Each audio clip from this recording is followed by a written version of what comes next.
Welcome to the Untitled Film Project Podcast, where we are looking at Creed 3 this time. Adonis Creed must face an old friend and a boxing prodigy fresh out of prison who makes Adonis remember his haunting past. You don't remember me, huh? Damn. Yeah, just got back to the hood, stopped by the old gym, but Yeah, we upgraded a couple years ago. Damn, it's been a minute. Plus, we'll ask the big question: who has the most annoying marketing trailer before the movies at movie theater chains? Is it Regal's movie line, or is it the grandiose Nicole Kidman telling us how wonderful movies are at AMC? Creed 3, officially the 9th movie in the franchise, if you start with Rocky. Let's get initial takes, starting with Jeremy Gover. I feel like there should be a Spaceballs drop right now with Rocky 5000. I feel like that. Maybe I'll put it in. Coming up, Pongo's review of Rocky 5000. Pongo? Is merch allowed to be sold, though? The Creed flamethrower? Michael B. Jordan is tremendous because, of course, he is. Tessa Thompson showed me more range than I've noticed from her. I'll change that. Noticed from her in a while. Yeah. Not that she's not good as Valkyrie or a couple other characters that I've seen. I mean, that's not what I'm saying. I'm just saying that there was more depth to this role, and she brought the house. Jonathan Majors is just, I think Bradford said it a couple episodes ago. This is Jonathan Majors' world, and we're just living in it. And that guy is a rock star. The 6 months he's had or so between Devotion and, Ant-Man, Quantumania, and now Creed 3, what a time to be Jonathan Majors. Just holy criminy. So there were things that I didn't care for, okay, which we'll get to at scores and all that, but overall, I thoroughly enjoyed this movie, and I highly recommend it for anybody who loves a good, I'll go competition story, because I wouldn't call it an underdog story. I wouldn't call it necessarily that, right? But a good competition story. If you love competition, whether you like boxing or not, have any appreciation for boxing or not, that's not the point. If you love competition and you love character development and depth of character in your films, especially your sports films, which we're all sports guys, I think we can agree. Mm-hmm. A lot of sports films kind of skate on that. They're lacking. Yep. Mm-hmm. This is not. It was great, thoroughly enjoyable. Highly recommend Creed 3. Justin Bradford, initial take. All right, so my take on Creed 3 Secret Wars. But for real. There's a lot of Marvel connections in this. There's a lot of Marvel connection in this. Yeah. I thoroughly also enjoyed this film as well. And more than anything else, I thought it was fantastic to see Michael B. Jordan's directorial debut in this, because it's now a franchise that he's the face of this franchise. He's the future of the franchise as long as it continues to roll on. And for him to be able to direct the third installment of the Creed part of this franchise was, I think, huge for him, because that means he's fully embraced the character, fully embraced Creed itself, and wanted to take that and be the best that it can be. I thought it was a fantastic sports movie, fantastic boxing movie that truly encapsulated the feeling of what he had to go through in terms of giving us backstory. I like the flashbacks because they're able to build the characters without having to start at the very beginning and build up. We're getting flashbacks to fill in certain moments of Adonis Creed's life that we didn't know. We didn't know. We didn't know the connection or how his wife. Right. We didn't know these things, and we also knew based on the trailers that Jonathan Majors' character was going to be the antagonist. I don't really like calling him the villain because the way the things kind of settle, but the antagonist in this film, right? In terms of Dame Anderson, waiting for that turn. Like, when's the turn going to happen? When's the turn going to happen? When's it going to? You're just waiting for that moment because things are going fine. He's trying to get reacclimated to life outside of prison, getting to know his friend, but you can feel that those undertones of things, which I thought was great acting on Jonathan Majors' part. Yes. As well, too. So those undertones there, when the turn happened, was like, there it is. Now how are they going to come to the conclusion of this as well? So I really did enjoy the interaction between those two characters, but the way that they portrayed them as well. Tessa Thompson, as Glover said, fantastic. She's beautiful. Shows so much range in this as well, too. Love her character. The biggest thing that stood out to me was Mila Davis-Kent playing Amara. I love the representation. I love that we're getting so much American Sign Language in this film as well, too, because it is bringing attention to something else in this and giving more depth to a film by having ASL being such a prominent part of this film, and that his daughter has this, and it shows that Creed has learned ASL. Obviously, Bianca has learned ASL, and they make it such a huge part in this as well, but they don't make her a side character. Amara is a major part of this film, too, and about family. She drives the character. She drives so much. Yep. That's what I enjoyed, was the aspect of family and how this is growing, and it was obviously set up in the previous Creed film as well, Tessa Thompson's character, loss of hearing beginning, and how she's transitioning in her role as well, too. There obviously were some things where I wish I would have done a little differently, but overall thoroughly enjoyed the film. Really love seeing the inclusion aspect of ASL in this with their daughter. That was the biggest thing that stood out to me, aside from Jonathan Majors, was seeing so much ASL being represented in this too, because that right there is going to show audiences that they can make films that have this be a big part of it, and it can be for them too, and they can be included in Hollywood. I really had a great time. And, that is hard to do when you're doing a formula movie, because these are formula movies. Sure. There's a template that has to be followed. I think my wife asked me, she goes, "Oh, did he did really well at the beginning of the movie, and then suffers a crisis, and then has to come back?" I'm like, "You told me you didn't see it."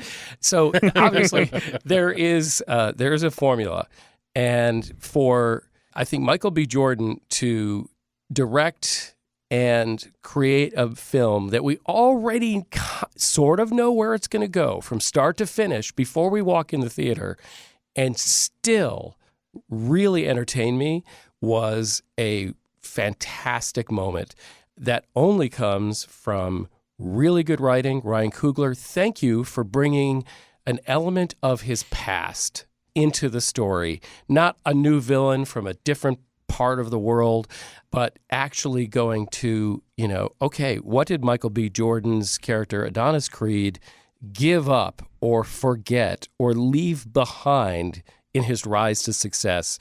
I thought it was just a great direction he took the story. Michael B. Jordan did a very good job in directing this film, and we just get to see, I think, an amazing trio of Michael B. Jordan, Jonathan Majors, and Tessa Thompson, three terrific actors at the top of their game. So let's dig a little bit deeper into Creed 3. The film does have the next evolution of Adonis's life, where he's now married. Bianca has given up what she did in music before to become a producer, all as a result of her impending hearing loss. They now have a child who is completely deaf, and Adonis has to all of a sudden explain to his family, I had a different life before you knew me. But it took a long time for him to get to that point of being open to discussing it. And this is a conversation that obviously goes far beyond movies, but men and emotion. Yes. And it takes this on head on. It was a major theme of men and emotions being able to discuss what they're feeling with their family, with their closest loved ones that they trust the most as well too, and being able to let people in, showing that it's okay to be emotional, and not just in the sports atmosphere, but in the family atmosphere and dealing with your past atmosphere and so many different aspects of life. That's what I like about the depth of the character that's been given now, that it's not just a boxing movie. That there's depth to the character that Michael B. Jordan has built throughout this, thanks to great writing, that there's depth. He's not just a boxer. He's also dealing with family. She's dealing with his past. He has a daughter that is deaf, that he's had to learn a whole new language to communicate that. Also now running a gym, being at the top of his game, but still dealing with so many things. That's depth to a character. There's no plateau. Being a mentor for this. And also making money. He's, the joke about the new Don King, which I thought was great. What a reference. I love that little reference there too. And obviously not everyone's going to be able to relate to exactly to what Adonis Creed is going through, but there's so many people that have past that maybe don't want to talk about, but they should with their partner. Yeah. And that they're hesitant to do that because they're hesitant to show any sort of weakness as well, even though that's not showing weakness by discussing your emotions with your partner. That's what I love about the characters, that they're able to discuss a lot of these things and show how he overcomes it as well. But it's not an easy task either. He doesn't just all of a sudden overcome it. There are fights that happen. It's hard There's to language get that there. happens. It's hard to get there, and I liked it because he's also dealing with his former best friend on the side that wants to challenge him and is talking crap about him on national TV. So, if anything, that's what I really like about it, is that we had depth to every single character here, too. They've been able to continue to build on that. Jonathan Major's character comes in. There's already so much depth as we continue to learn about what he's been through, and that's why he's an antagonist but not a villain, because you start seeing his side of things as well. Yeah, I love it. Jeremy, when you said that he has this, there's this like simmering undertone that eventually he's going to turn and not just be this guy looking for a handout or a leg up, that he's going to be a problem for Adonis. That was actually one of the things I liked most about this movie, was that the storytelling inside it. I have some problems on the outside with how things were executed, but overall, the storytelling of the direction of that was really solid. I mean, from the moment where, Creed doesn't recognize him at the car, and then they go to lunch, and he offers him money. He like a wad of cash, and he says, "I'm not here for that." To where you're actually I should say I bought that he was not. That I was like, what is this movie going to be like? How's it gonna? What's the arc going to be like? Sure, because I was like, well, every character they say is it's a good character if you realize what is their desire. Right, and his desire was not the money. Right, and so it was, and I thought, I was like, because I thought for sure, well, he'll just take the money and then be like, hey, I kind of want a shot instead, but instead he just outright refused the money. And then they got to talking like two adults, sitting there like, what do you really want? And he's like, I want to get back in the game. My point is, there was all kinds of different things that just threw me off, just enough to where I could not pinpoint how this was going to go. To the point where he comes over to meet the family, the daughter is deaf.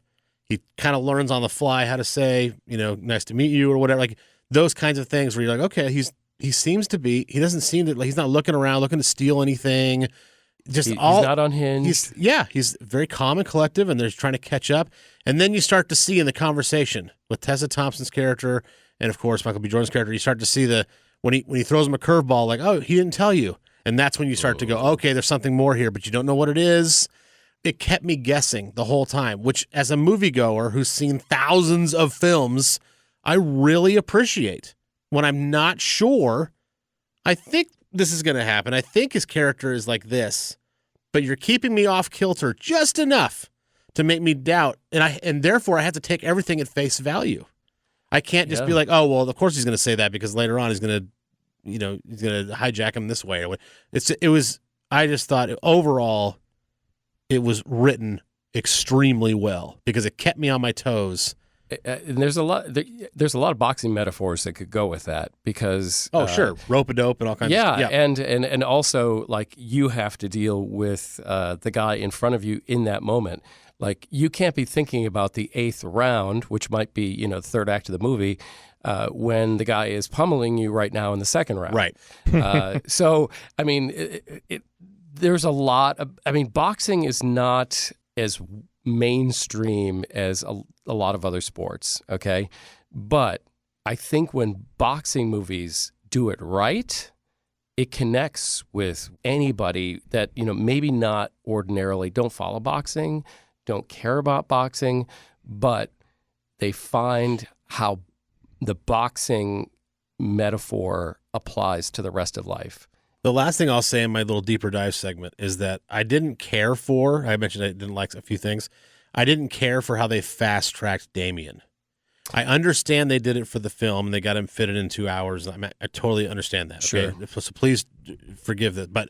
And by fast track, meaning like immediately giving him a shot at the world title in what felt like 5 minutes. Right. And he's had 5 minutes is fine. If you've done some sort of polishing, like, okay, right. But the guy's not a fighter. He's basically off the street.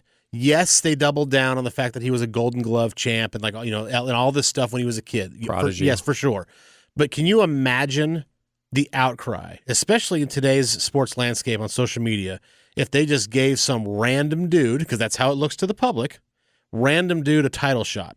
It would not fly. Okay, but can you bring like somebody like Jake Paul into this thing where God, I hate boxing that guy. occasionally? Yeah, I know it makes me sick having the words come out of my mouth. But boxing right now, I mean, it's not for the heavyweight title, but is kind of allowing some Boxing's different. weird stuff. And now. I know Dame set everything up to follow his narrative. Like it was all a setup. The rope-a-dope.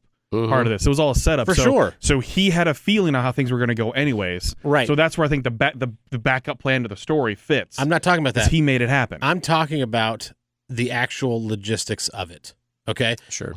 In the script, they easily, instead of him sparring with somebody, although obviously you need to do that, but they could have shown a 7-second clip of him knocking out an undercard.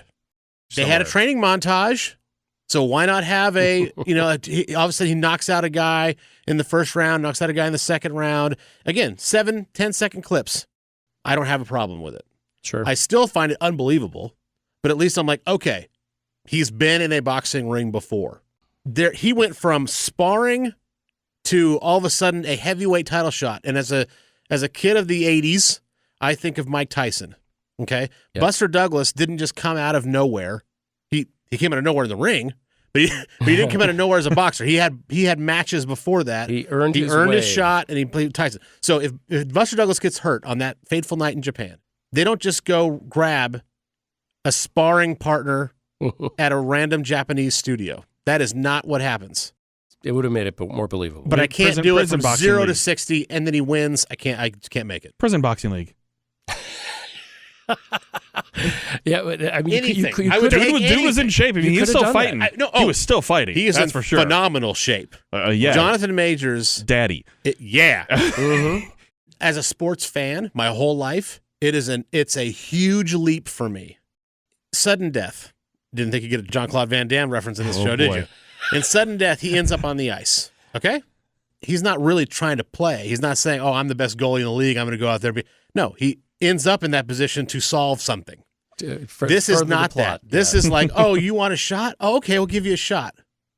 That's completely unbelievable to me. At best, it spotlighted how much Adonis Creed wanted to make up for the fact that he didn't go to prison, and he probably should have been the one in prison, and he left his buddy behind. At best, yes. It's showing like, I am going over the top. It's really just another version of him handing money at the diner. Because an opportunity presented itself that Dame made happen anyways. Yes. Tessa Thompson's character, Bianca, from the original Creed movie, has just been a breath of fresh air. And I'm not talking about it in the Rocky franchise, but just the girlfriend of the main character, and then she becomes his wife. She brought such a different take to it that she was not just a love interest who's grabbing the arm of, the star athlete, Adonis Creed. She had her own thing going. And throughout these movies, she has only made that role more deep, and she really brought it to a head, I think, in Creed 3, where everybody's talking about something they've given up, or they've given up in exchange for something else in life, and made those tough choices. And like she had that with, I don't want to lose my hearing, so I've gave up on my dream and have gone to something that I kind of like, but it's not truly. I mean, she wanted to be her own artist instead of producing other ones. And even as a producer, though, she's still award-winning. Yeah. Like, it still shows she's still good. It still shows that the internal challenge she's having to face, because she's still at the top of her game, but it's not necessarily the game she dreamt of being in either. Both you and your husband are at the top of your game in two different industries as well. Yep. But she's still having to face that challenge that she was not able to do everything she actually wanted to do because of her hearing loss. And I love the depth of that. And also, she was a instrumental role in literally speaking for her child and telling Adonis, this is how you need to deal with your past, and and this is how you need to deal with your daughter. And I also really enjoyed how it took a lot for him to realize that she was right that he needed to face these things and bring them out into the open, his past and these feelings that he buried for so long. And also one of the things I loved about that, which is it's an important message. But at the same time, that same message was, and there's a time to fight. Mm-hmm. Now go kick his ass. Yeah, so it wasn't just to like be nice, be in your feelings, and just go listen to Adele in the car with the rain falling on you. You know what I mean? It was like, yeah, you got to do this, and when it's called for, punch him in the face. And for that, I credit the writers and Tessa Thompson just doing a fantastic job. Phenomenal job. So I wanted to pose now to you guys, basically the major fight sequence near the end. What did you all think about how that was choreographed, how it was portrayed, especially when the audience disappeared, when the crowd disappeared, those aspects of it? That was things a major, that you liked or didn't like. I want to talk about that, where there's a point where the crowd all of a sudden is gone. So, we've kind of got a director's flight of fancy, okay, where it's just the two of them. It's not the rest of the world. It's not the people in the arena. Interesting. It's just the two of them. And I liked the creative decision. I thought I would have loved for it to be a little gradual. It was a little abrupt for me, but I appreciate that's a Michael B. Jordan choice. He said, he blocked out all the fights for this movie. And I did like the idea. I think this is where we see Michael B. Jordan being, a very good director out of the gate and could be a great one. I really liked that he took the chance and made that scene where everything was gone. I took it as symbolism of the fighters. Yeah. So they're in the zone, and when you're in the zone, if you're a creative person or an athlete and you get in the zone, you know that everything else goes away. You don't even notice the world around you. That being said, I agree with you. I would have liked it to where if the upper bowl was gone in one shot, and then the lower bowl was gone in the second shot, and then his trainers were gone in the third shot. Comes down. Yes, that would have been a lot more funnel down to it. Yeah, that would have been, I think, nice for me. I did like the symbolism, like you say too, when Adonis is punched and his back goes up against a jail cell wall. Yes, right, that was there cool. Too. Like what he's also battling against is the guilt of where he thought he should have been as well. So I did enjoy that in terms of the symbolism there as well. But yeah, I do like that, how it could have whittled down to the aspect where it's just the two of them. Yeah, and then just that's bam, really right just back up. That's a polishing thing. I really admire that he did it. This now I'm just quibbling over, the execution of it. I did find some pieces of that cheesy.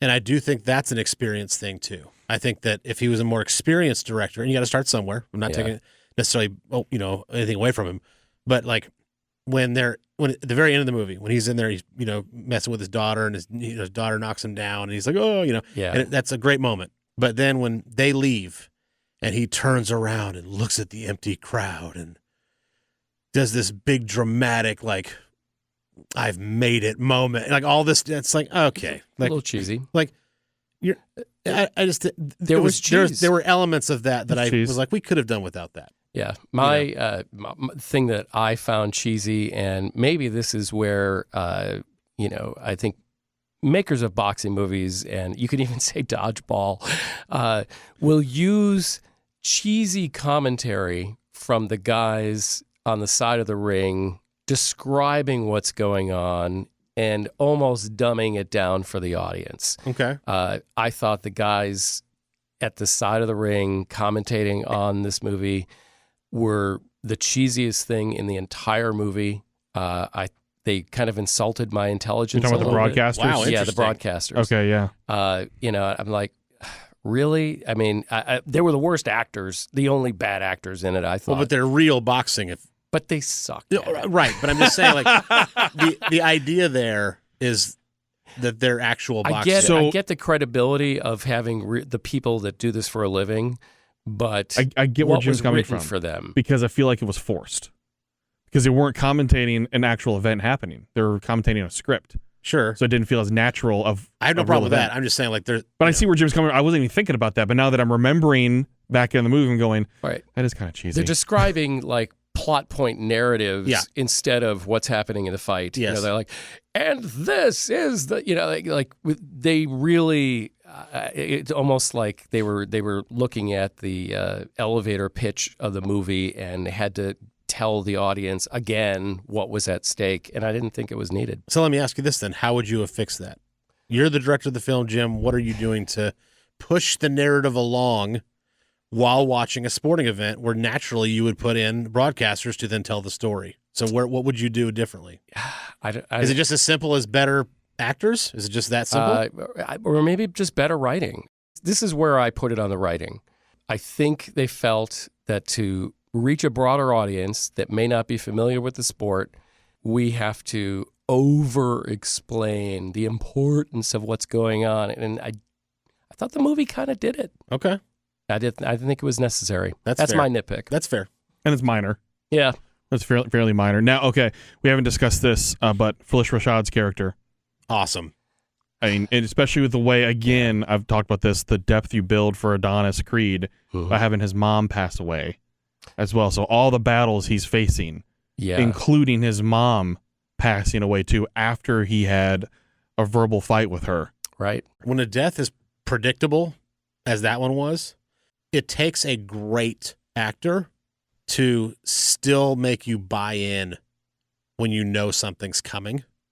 And Phylicia Rashad did that for me. I was fully invested in her demise and that character connection between the two of them, that even though I saw it coming, I didn't care. Even though we know something's going to bad happen to her because of the formula, but make us forget about it by playing out the rest of that scene in the relationship between she and Adonis and her raising him is a total credit to Phylicia Rashad. Okay, so before we move on to scores, I just want to give major props to Mr. Gover over here, because the movie starts, and right off the bat with the beat, he's under his breath just whispering the artist, what it's called, and everything. And it's not even the full song. It's just a bit of it. And when he says he's a classic hip-hop connoisseur, that's how you know he's not BSing you, is when he's picking up on things so quickly. I'm just like, yeah, what? What was it that you picked up immediately? So after about 8 count, I was like, oh, Dr. Dre, The Watcher. And then it eventually built in to the actual Dr. Dre, The Watcher. Yeah. Like the elements came, like if you know Adobe, Adobe Audio, like where there's layers and all that. It was like they added one layer every 8 count, and then it eventually became The Watcher. And Bradford looked at me like, what the hell? And I was like, sorry, man. That's just he knows his a stuff. natural reaction. Kudos to everybody on the soundtrack. So for those who aren't familiar with The Watcher, it was not a single. It was a deep cut. So it was the first real track, but it was the second track technically, off of Dr. Dre's Chronic 2001. So if you're not familiar with the song, the second verse goes, I moved out of the hood for good. This is going to be really funny that I'm reciting this and not rapping it, by the way. I moved out of the hood for good. Do you blame me? You'd probably move to a new house on a new hill, which Creed did. Sure did. In the movie. It's either my life or your life. I ain't leaving. I like breathing. That's the challenge that basically Damien presents to Michael B. Jordan's character, is I'm coming for everything. And then Dre goes on to say, just remember that you're messing with a family man. I got a lot more to lose than you. This is all in the song. Perfect. It's song. the movie. Perfect. Right? Now, I know this is not a new thing. I know movies like Guardians of the Galaxy, like there's all kinds of examples of movies that take songs and put them into appropriate places because those lyrics fit. But for those who maybe short sight hip hop as not a real genre, or it's just a fad, or it's a certain culture that likes it, nobody else really cares, there's depth and meaning to these lyrics. And Michael B. Jordan and the team at Creed 3 picked perfect music for their film. And I just wanted to shine a spotlight on that there's way more to the art form and the genre than just beats or a violent message or whatever. There's more to it, and Michael B. Jordan, in his direction, found a perfect formula for the music that was used in the film. I'm so proud. Now, here we go. The music guy is all verklempt. I'm so proud of him. But that was a really good. That was really take good. on it. Like, Thanks. you hit the nail on the head, though, of how important music is in film.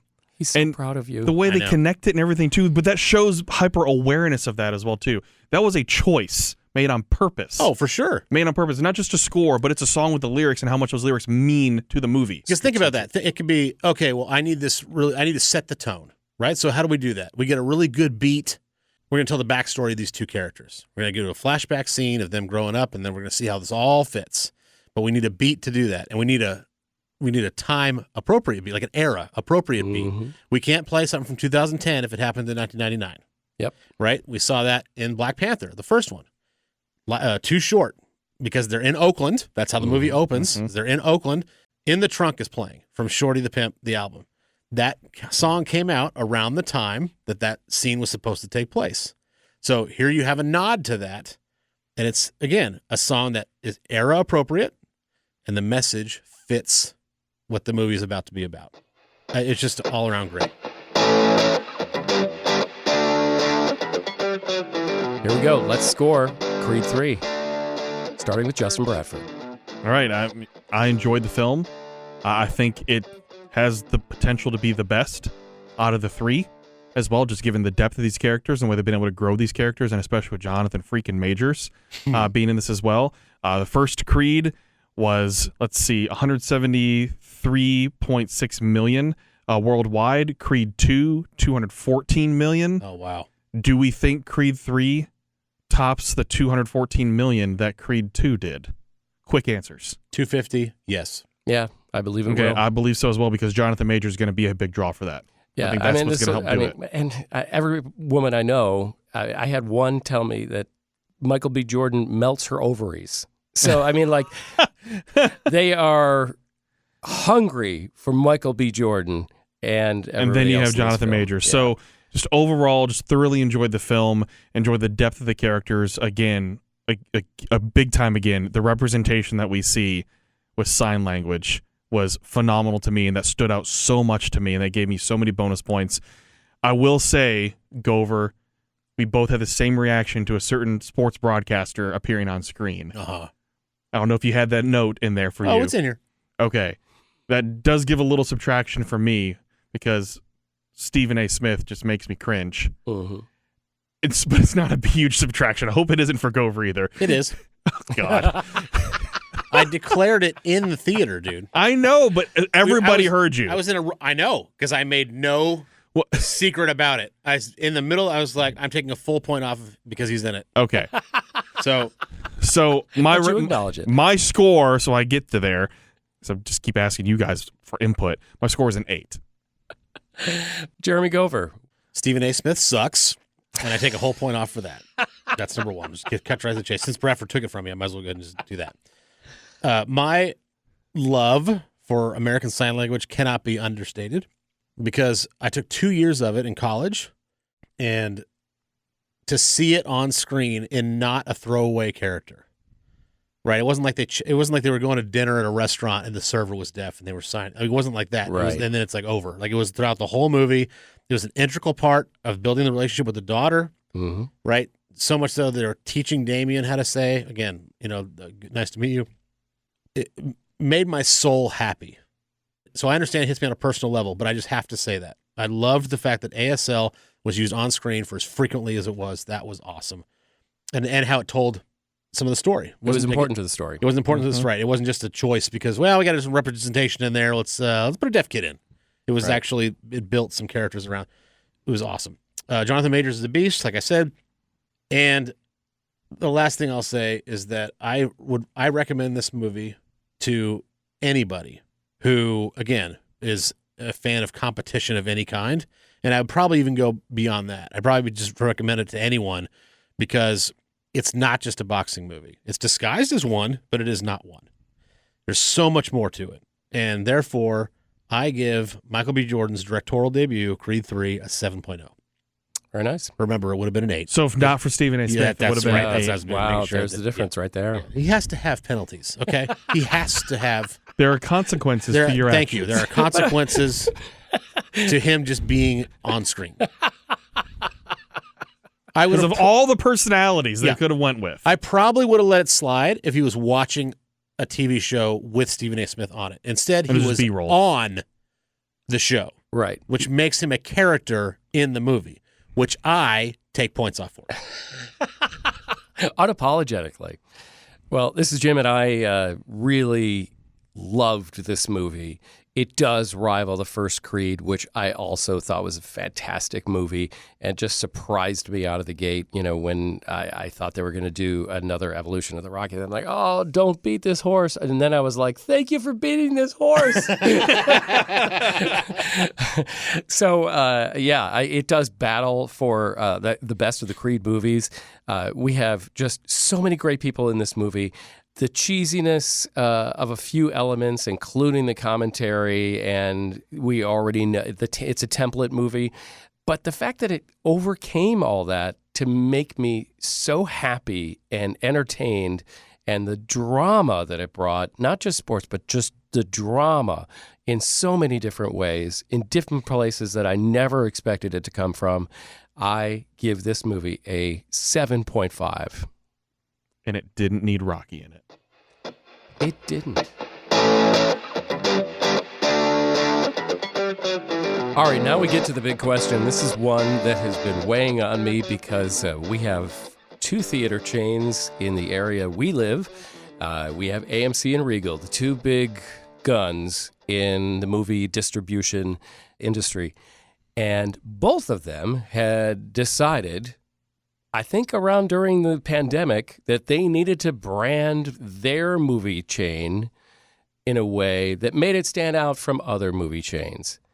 And in my opinion, and almost every single person I've talked to, both chains made an annoying trailer that appears before all their films and won't die. They continue to show these things. The AMC theater chain has Nicole Kidman talking about the grandiosity of theater and all that stuff, and just trying to get into your it's so much bigger than just going to the movies and eating popcorn. And then Regal just comes in with all these movie quotes that, okay, you see it once, you think it's kind of annoying. And then after that, it should be outlawed by the Geneva Convention. You're not allowed to show that Jim's to prisoners. So I like it. I want to know, which one do you find more annoying? I think I just tipped my hat to Regal Cinema's movie and TV quotes. I can't take it anymore, and I may just delay walking into a theater until somebody gives me it's an all clear signal. So Jim didn't even let us set up. He just went straight into trigger mode. I like it. So I'm here for it. these are the top two movie chains in the United States. AMC currently has approximately, because things change day to day, 7,850 screens in America. Regal has 6,851. The next largest is Cinemark at 4,426. So the majority of Americans are seeing their movies, if they go to the movie theater, in one of those two chains. So that's a legit discussion. So much so that, Jim, as you brought up, that the AMC Nicole Kidman ad was spoofed by Saturday Night Live. That's how you know how big of a movie chain you are when your pre-roll is spoofed by SNL. It's a cultural moment. Now, if you guys didn't know, this is news that broke last summer that Nicole Kidman is actually going to get a sequel. She signed up for two pre-movie things. Yeah, so there's going to be another version. Somebody thought that'll come out. This was a good enough idea that they're going to do another one? I mean, I own a T-shirt for the first one. You do? So, they didn't get money from that, though. No, they didn't. It was Etsy. Right. Does this mean that you really like the Nicole Kidman pre-roll? Not that I like it. I like the meme of it. Heartbreak feels good in a place like this. It's so bad that it's funny. That's why it's memed. And because I see Regal movies more than I see AMC. I didn't remember that line, but that's so bad. There's like 20-ish minutes. I think you guys would agree with me on that, about 20 minutes of trailers before a film. Yeah. So if you're seeing a noon showing of Cocaine Bear, which I did, at 12:25, it's like, okay, here we go. The main feature's coming up. It's the AMC, go get your popcorn, the last kind of whooshing thing and all that, right? Roller coaster through and you're like, the sky. Okay, we got through the 27,000 trailers. Half I want to see, half I don't care about. Let's go. Here we go. And then it's Nicole Kidman walking into a movie theater. And every single time, now that we're 3 years into this thing, I'm just like, is this still not dead? People start laughing in theaters. That I I'm really do think it's Ready to get- because you have baited me for 20 minutes with trailers, and then it's time for the movie, and then it is not. And I think that's really what the problem is. And because we go to the movies so often compared to most people. No, fine. Like it's ingrained. I still think it's the positioning of the spot. They want it as close to the movie to the movie as possible to remind you of what brand of theater you're in. First of all, that's a very big city view, which is my second point. I don't need to be reminded of what you movie don't theater. need to, but they're marketing. No. But doesn't it also feel like preaching to the choir? Right, thank you, Jimmy. That's what I'm saying. Oh my God, we do not have to argue about this. Are we seriously going to argue about this? No, listen to me first, okay? I know I go to an AMC theater because it is the only one within a 20-mile radius of my house. It's called branding, Jeremy. So it's branding. I don't have a choice. It doesn't matter if you have a choice. It's branding. That's what they're doing is branding it. AMC, we make movies better. That is the tagline of the Nicole Kidman, is it not? Yes. My son and I look at each other every single time, without fail, and go, AMC, we make movies closer. Because that's what the slogan should be. It is the closest theater to my house. There is no option otherwise. I don't need to be branded to. Even 20 miles away, guess what the next theater is? Oh, that's right. It's an AMC. Okay. I don't need to know. I don't have to be presented. I need you to calm down. No. Yeah, I like this fire. I'm triggered. I hate this freaking... Okay, I know. If you only went to the movies once a quarter, it would not be as triggering to you. I will ask you this, Justin Bradford. We didn't even get an opinion of him from Regal. I know. We'll get to that. I'm getting to that. I want to ask you, though, using the words of Nicole Kidman and what you were just talking about, Jeremy, does seeing that market branding thing before every movie make movies better? No, but it's a marketing message. My day job's in marketing, so it doesn't bother me. It makes me As giggle. is mine. Thank you very much. Well, obviously you don't understand it then. Because No, I don't need to be branded to. No. I understand that there is a balance between how often you hit somebody over the head with something. But no one goes to the movies as much as us. That's what I'm trying to say. Most Americans go to the movies 2 or 3 times a year. Listen, in major cities, even Nashville proper, okay, I'm 30 miles outside of Nashville, okay? In Nashville proper, there are options. So I can see if you are in a big metropolitan area, New York, You want them to LA, geo-target a freaking marketing ad in the theater? They do it with everything else. Why wouldn't they do it with this? Because it takes too much work for a big company like that. It's work. Why? They're lazy. You're wasting customers' time. You're not wasting anybody's time because you're going to sit there for 30 seconds and watch it. I have sat there. You're going to get up during that and walk out? No, maybe at this No, point. you're not because you're there to watch a movie to I've do your sat job. through 7 trailers. Yes. And I want my damn movie to start. Oh, and my God. Then Nicole Kidman comes in and tells me that heartbreak feels good in a place like this.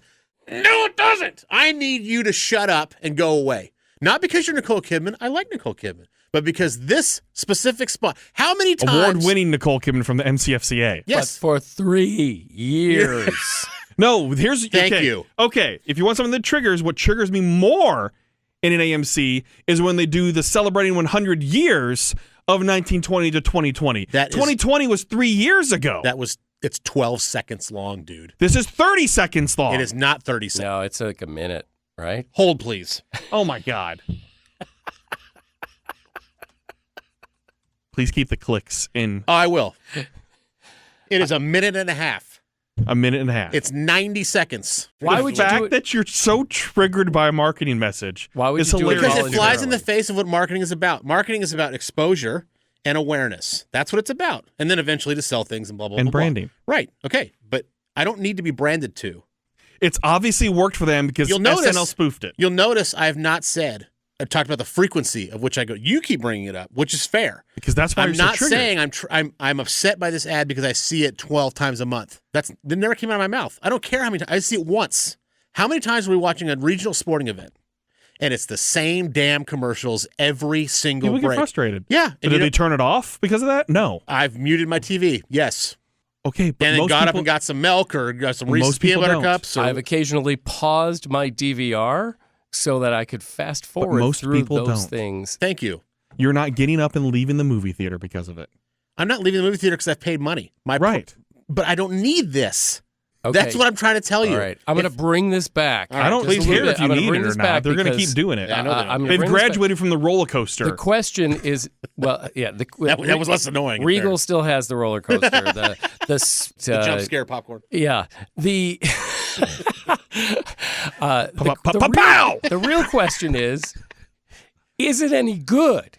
Nobody's talking. It doesn't mean like, okay, yes, they do have. Everybody has to market everything if you're in a business, right? Is it any good? Is it annoying? And which one is more annoying? Regal's more annoying. My son sat in the theater and saw it for the first time just a few days ago. He's 25. Mm-hmm. He goes, oh my, this is annoying. And it was the first time he'd ever watched it. Regal's Which one? 100% more annoying. Regal. The Regal one. Way more annoying. And I can honestly say, as triggered as I am by AMC, the Regal one is horrible. It's more annoying, and here's what's more annoying is because at least the AMC one can be memed. That's why. Okay, that is not. You can. why. It's so bad. The AMC one is so bad that you can turn it funny just to get through it. That's what I'm trying to say. Is at least the quote one you can't meme it because they're already quotes from a movie. You can't meme those anymore. I think it's just in a different form. That's why it works, because it's so bad that people memed it, and you have other people on Etsy creating merchandise for it, and they're wearing it. No one's creating merch for the Regal one because that's just awful. It's just bad. It's more awful. It's more awful. It is more awful. But that's what I'm trying to. Which is the point I'm trying to make is that at least the AMC one low bar. worked in a roundabout way because it's so bad that people found hilarity in it. You cannot find hilarity in the Regal one. It's just bad. You can't do anything else with it. It's a bunch of amateur bad actors delivering these famous lines in a trying to be funny way, and nothing about it works. Nothing. Everyone falls flat. Every single line. At least in the Nicole Kidman one, I find myself every single time after my groan, my audible gasp, of what theater did they shoot this in? Because that's It's in beautiful. California. With the stacked theaters. Yeah. You know, It's gorgeous. Oh, it's Yeah. gorgeous. Yeah, I'm like, how did they get this? What theater Why don't is I this? have this Hey, theater? we're where- lucky in our area, the AMCs we have, because I've been to some other AMCs in other areas that have not had any updates. They're a little ratchet. In Orlando, which you think is a pretty big city, theme parks and everything, the theater that's at Disney Springs, Oh, I that's went at to that AMC. one. It's good. No, first of all, they have the popcorn just sitting out there for you to grab. It's not freshly popped. It's just under a heater. That was not my experience. And then not hardly any of them are recliner seats. All right, now we're Yeah. we've crossed We're into going diva into another territory. I That's- got to tell you. Movies are about the experience. The experience is triggering to some well, people. AMC makes them better. Apparently, what they really do is they make them closer. Well, I That's cannot wait for the all it sequel. is. I can't wait for the sequel, and then we're going to have a full episode dedicated to the sequel. on Okay, this. so real quick bridge on that. A sequel would be nice in the sense that at least it is something different. It's Change happening. it up. Okay, but I will It's under tell you how contract. to. I'll tell AMC right now how to solve this problem. Do 2 of them, and make it a rotation. Then you never know which one you're going to get, and at least there's some sort of What did you get this time? I wonder if I get the Nicole Kidman one or the Jared Leto one. It's like the Guardians of the Galaxy ride at Epcot. Like- What song did you get? Yeah, I mean, at least it would be. Did you just say Jared Leto? Yeah, I just first thing that came to mind. You want people to groan even For more? a second there, I thought, Jared Leto's doing those? It's Morbid time.